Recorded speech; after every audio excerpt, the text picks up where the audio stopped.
Kisah Nabi Sulaiman alaihi salam. Kisah ini disebutkan dalam Al-Quran, surat An-Naml ayat 16 hingga 44. Dalam kisah ini diceritakan bahwa Nabi Sulaiman berhasil menundukkan penguasa negeri Saba, yaitu Ratu Balqis, dengan segala kekuasaan yang dimilikinya atas izin Allah Subhanahu wa Ta'ala. Nabi Sulaiman adalah anak dari Nabi Daud alaihi salam. Beliau mewarisi kerajaan ayahnya dan mendapat gelar kenabian. Allah Subhanahu wa Ta'ala juga memberikan beberapa mukjizat kepada Nabi Sulaiman. Di antaranya, seperti yang disebutkan dalam surat An-Naml ayat 17. Dan untuk Sulaiman dikumpulkan bala tentaranya dari jin, manusia, dan burung. Lalu mereka berbaris dengan tertib. Pada suatu hari, Nabi Sulaiman dan bala tentaranya melakukan perjalanan. Sampailah mereka di lembah yang banyak semutnya. Namun tidak ada yang menyadari kecuali Nabi Sulaiman. "Wahai semut-semut, cepatlah kalian masuk ke sarang, agar kalian tidak terinjak oleh Raja Sulaiman. Dan ayo, cepat lari." "Siap, Ratu." Mendengar seruan Ratu Semut kepada anak buahnya, Nabi Sulaiman tersenyum dan menghentikan langkahnya.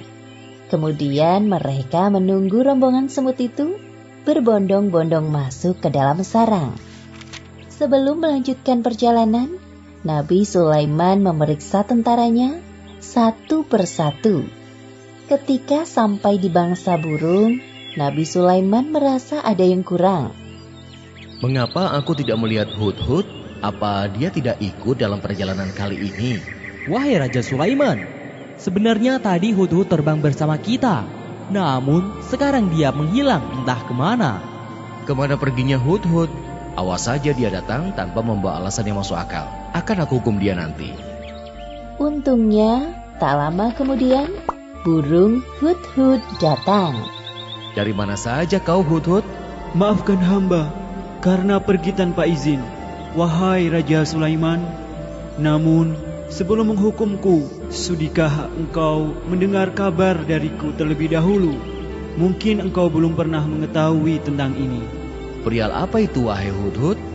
"Jadi, sebenarnya di tengah perjalanan tadi, hamba tertinggal dari rombongan. Terbang berputar-putar sampai akhirnya terdampar di suatu negeri bernama Saba. Negeri itu dipimpin oleh seorang perempuan.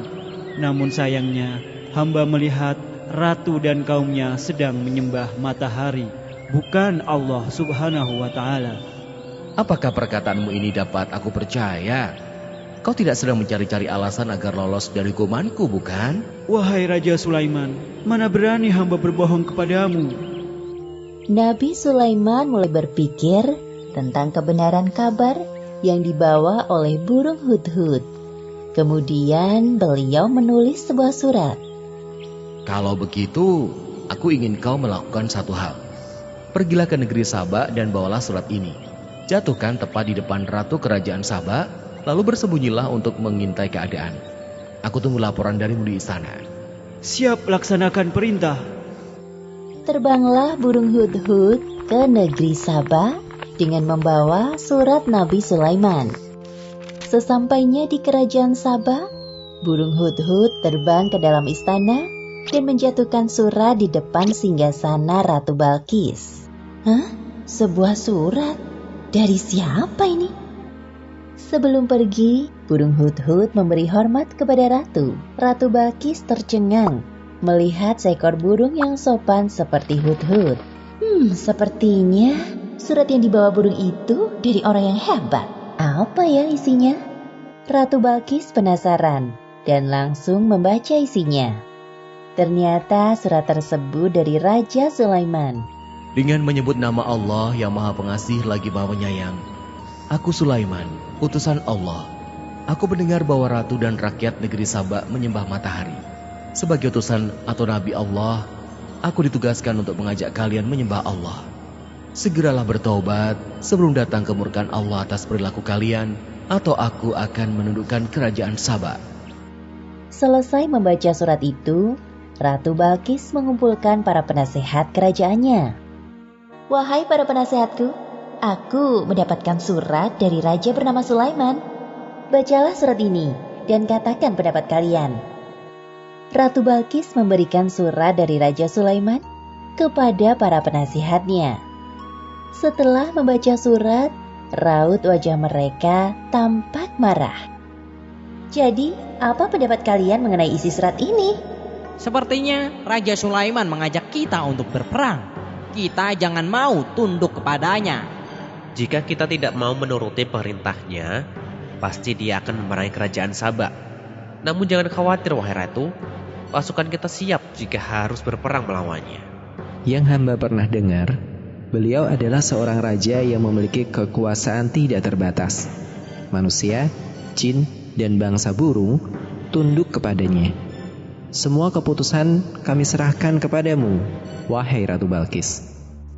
Ratu Balkis mulai berpikir bagaimana cara menghadapi Raja Sulaiman. Ia tidak mau bertindak gegabah, apalagi musuhnya kali ini bukan orang sembarangan. Wahai penasehat, aku ada ide. Besok aku akan mengirimkan hadiah yang banyak dan mewah untuk Raja Sulaiman.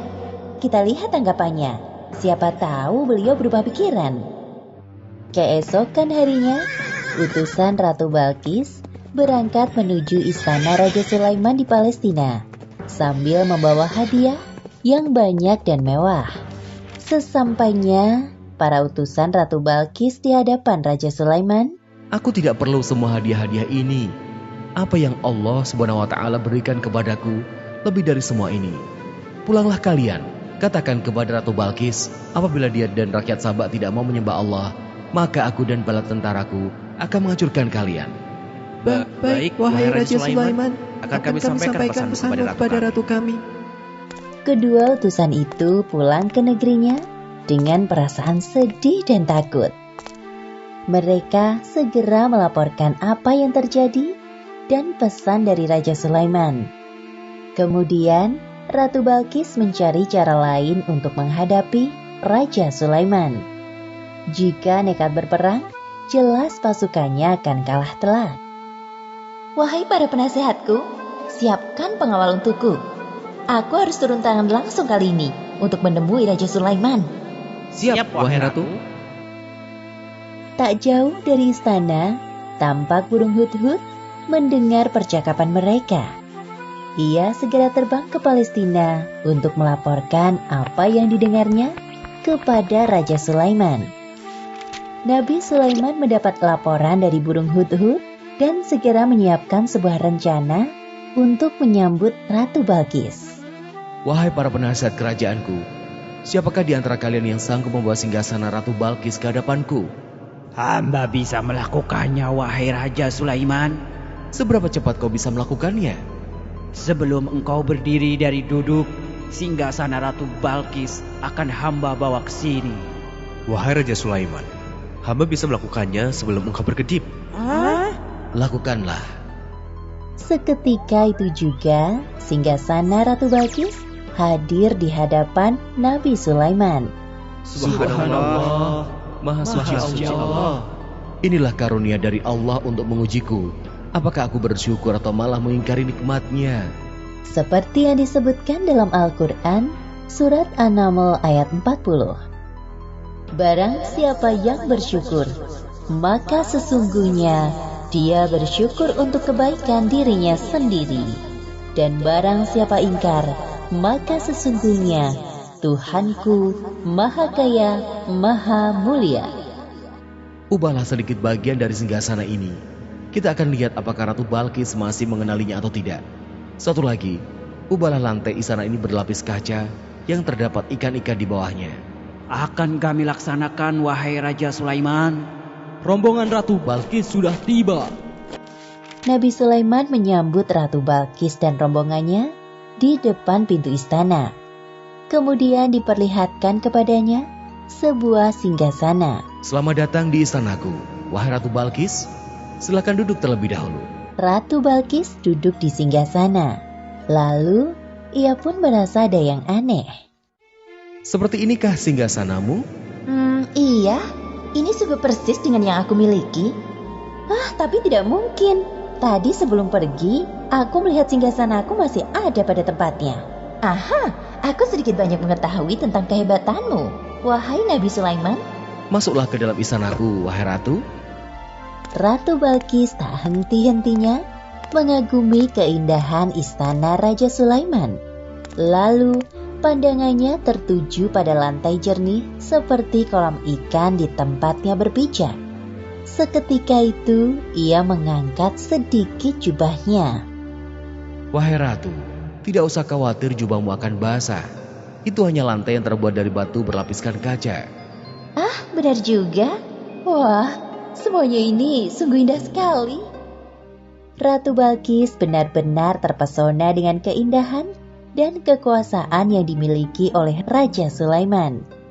Dalam hatinya ia merasa tidak ada apa-apanya dibandingkan Raja Sulaiman.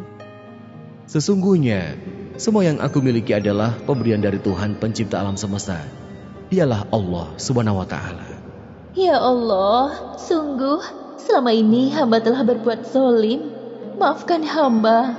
Mulai saat ini hamba berserah diri kepadamu, Tuhan pencipta alam semesta. Demikianlah akhir kisah Nabi Sulaiman alaihi salam. Beberapa pelajaran yang dapat kita ambil dari kisah ini, diantaranya, pertama, hendaknya kita bersikap rendah hati dengan segala kehebatan yang dimiliki, seperti sikap yang dicontohkan oleh Nabi Sulaiman. Kedua, bersikaplah lemah lembut kepada semua makhluk Allah. Dan ketiga, hendaknya kita selalu bersyukur atas karunia yang diberikan Allah dengan cara mengingatnya. Karena semua yang diberikan Allah kepada kita adalah titipan yang kelak akan dimintai pertanggungjawaban di akhirat. Wallahu a'lam bishawab.